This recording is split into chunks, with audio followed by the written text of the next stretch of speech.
O Comitê de Política Monetária do Banco Central, o Copom, reduziu pela quinta vez seguida a taxa básica de juros. A Selic está agora em 11,25% ao ano. Mas como essa queda na taxa de juros influencia no setor do agronegócio? Quem responde é o assessor econômico da CNA, Paulo André Camuri, está aqui com a gente. Bom dia, seja bem-vindo, Paulo. Bom dia, Lara, tudo bem? Então, essa queda na taxa Selic já era esperada pelo mercado? O mercado esperava, sim, essa queda nos juros. Havia alguma discordância ainda sobre o montante da queda. Ela acabou sendo de 1 ponto percentual. Tinha algumas instituições que ainda esperavam, falavam em uma queda de 1,25, mas ela acabou sendo de 1 ponto percentual. Essa é a quinta queda consecutiva da taxa de juros, né? Nas primeiras duas reduções, ela foi de 0,25%. Eu trouxe um gráfico aqui, essa linha em roxa mostra o começo da queda dos juros, né? Em outubro do ano passado. E ela vem acontecendo sucessivamente. As duas primeiras reduções foram de 0,25%, depois duas quedas de 0,75% e essa agora de 1 ponto percentual. Então, a gente tem observado que não só tem uma queda dos juros, como há uma ampliação do ritmo de corte desses juros. Primeiro 0,25%, depois 0,75%, agora 1%. O mercado espera que a próxima reunião também vai resultar numa queda de 1 ponto percentual. E vão ter outras quedas até que o ano se encerre em 9%, a taxa de juros Selic, né? E essa taxa se mantenha no ano seguinte. Alguns bancos falam que essa queda pode chegar até 8% ou 8,5%. Então, o mercado, em geral, entende que os juros vão continuar caindo. E o que levou a mais essa redução, então, da Selic? Eu trouxe esse gráfico porque ele compara a queda dos juros com a evolução da taxa de inflação, né? Então, na verdade, é a queda da inflação, que é essa linha laranja, é a queda da inflação que permite o Banco Central reduzir os juros, né?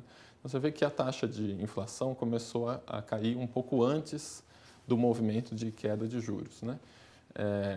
A inflação chegou a 10,67 em dezembro do ano passado, e depois ela vem reduzindo, e aí depois de passado um tempo da taxa de juros estável, o Banco Central reage a essa queda de inflação e reduz os juros, né?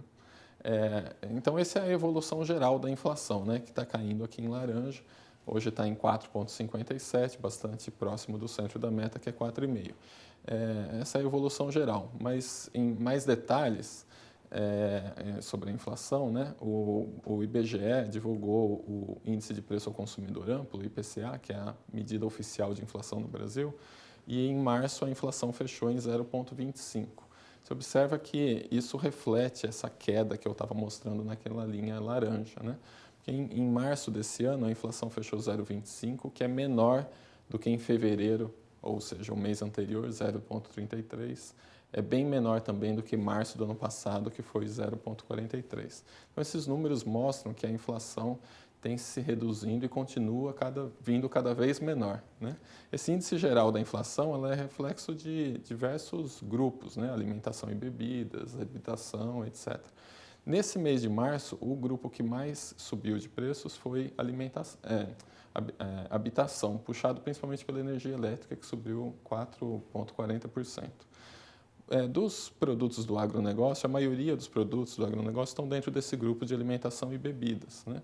Que também tem crescido, os preços têm crescido menos do que os demais grupos, então a gente fala que os produtos do agronegócio têm contribuído para essa inflação vir menor do que anteriormente. Você vê que a alimentação no domicílio subiu 0,31%, só bastante próximo desse índice geral.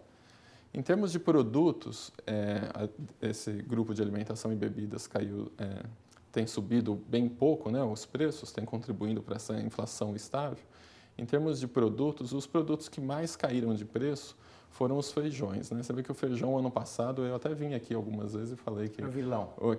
Eu não falei que era o vilão, mas a gente sabia que estava contribuindo para aumentar os preços, né?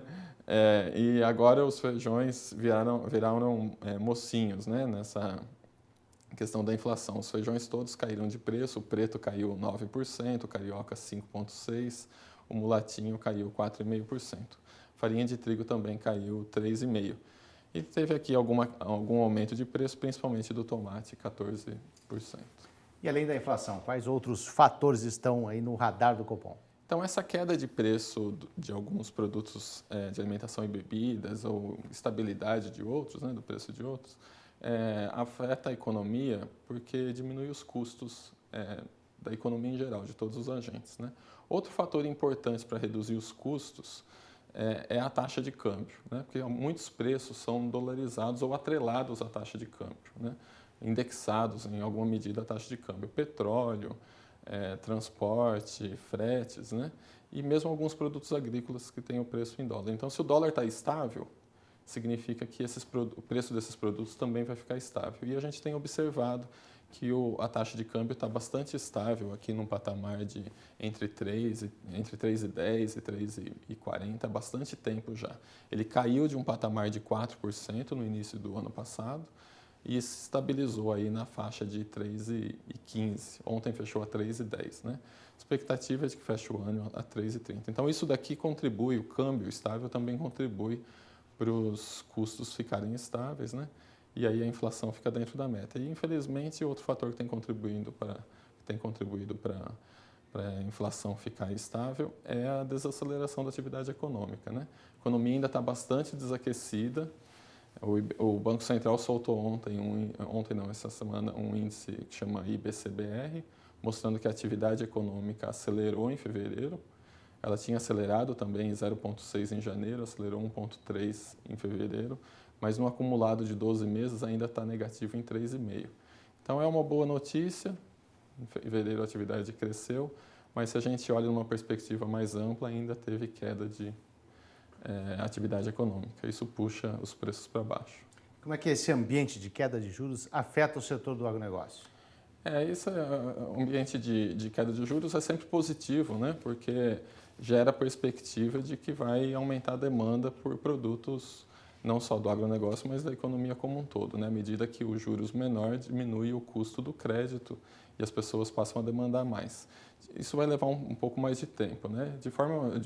Nesse momento mais imediato, essa queda de juros abre espaço para uma redução do custo do dinheiro para o produtor rural, né?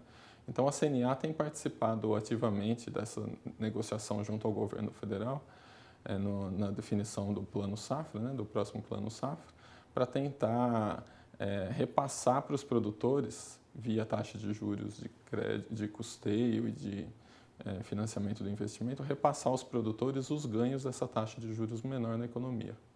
Ok. Assessor econômico da CNA, Paulo André Camuri, muito obrigado pela participação. Tenha um bom dia. Obrigado.